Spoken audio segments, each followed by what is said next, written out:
Argentina, Brazil এমন একটা দেশ যেই দেশে আমার মাওলার দেওয়া আজান মাইকে দেওয়া নিষেধ।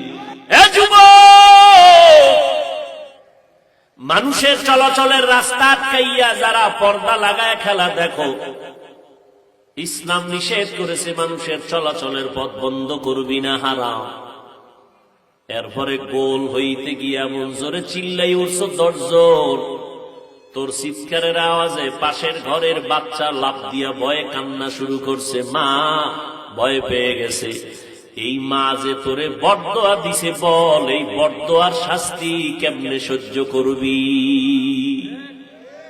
মানুষের বরদোয়ার শাস্তি বড় মারাত্মক। হঠাৎ দেখবি তোর পাও ভাঙ্গা, নাইলে কিডনি নাই। বরদোয়া বড় কঠিন, মানুষের বরদোয়া বড় কঠিন। তোর বাচ্চা যদি ভয় লাফাইও দে কারো আওয়াজে, তুই তো তার মাইরা ফালানের জন্য রেডি হয়ে যাবি। আমার বাচ্চারে তুই কেন ভয় দেখাইলি? তোরে সার নাই। আজকে এমন জোরে ভোর রাত্রে চিৎকার দিছো, মনে হয় এলাকায় ডাকাত চড়াইছে। মহিলারা ভয় পেয়ে গেল।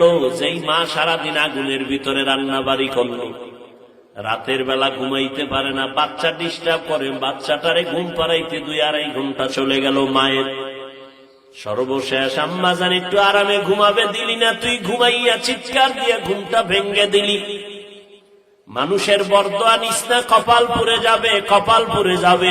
আর এই পোড়া কপালের শাস্তি মরার আগে হবে, মরার পরে না, আগেই হবে, লিখে রাখ।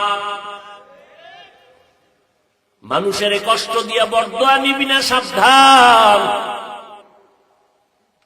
ও আল্লাহর বান্দা, সারা রাত খেলা চাইলি, ফজরের নামাজ পড়লি না, এশার নামাজও পড়লি না, একদিন তো মরবি।